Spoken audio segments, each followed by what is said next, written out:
የአሜሪካኖች እንግሊዘኛ ይለያል። ኢትዮጵያኖች አብዛኞቻችን የምናወራበት አጋጣሚ ስለሌለ የምናወራበት እድል ስለሌለን ማውራት ላይ ብዙዎቻችን እንትን ከዛ የሆነ ደግሞ ካፌ የገባሁኝና do you want war አለች war no war I come from Ethiopia we hate war ሰልችቶናል አልኩ እና ግን መስማት አንቸገርም ብዬ ነበር ማስበው። በጣም ነው የሚያስቸግረው የነሱን እንግሊዘኛ መስማት። የአሜሪካኖችን ስታወሩ ደግሞ ጭራሽ ነው የማይሰማችሁ ማለት ነው። ጭራሽ በጣም እንዲህ ተራ የሚባሉ ኖርማል ቀላል የሚባሉ ነገሮች ራሱ አይሰሙም።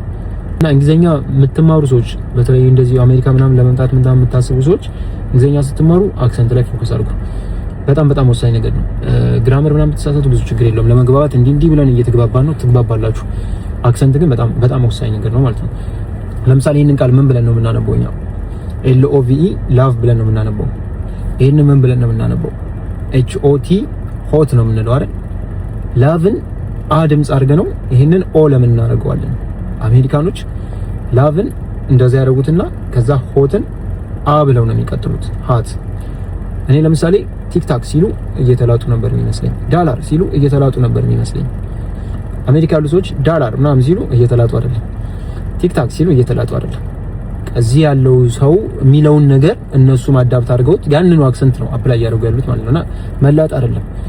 እኔ አሁን ለምሳሌ ቲክታክ ብል አልልም፣ ግን ቲክታክ ብል ተሳስቼም ልል እችላለሁ። ከዚህ በኋላ እኔ ቲክቶክ ስሰራ ቲክቶክ ነው የምላችሁ። እዚህ ጋር ካለው ሰው ጋር መግባባት የምፈልገው ግን ቲክታክ ካልኩኝ ግን ተረዱኝ ማለት ነው። እና አንዳንድ ወርዶች ለምሳሌ አሁን ክላስ አስተማሪያችን ሴኔንስ ትላለች። ሴኔንስ ስትል አሁን ምን ትገምታላችሁ እስቲ? ሴኔንስ እኔ አሁን በጣም የመጀመሪያ ቀን ስሙ በጣም ነገር አይገባኝ። ሴንቴንስ አሁን እንዴት ተብሎ ነው ሴኔንስ ተብሎ የሚነበበው? ሴኔንስ ነው።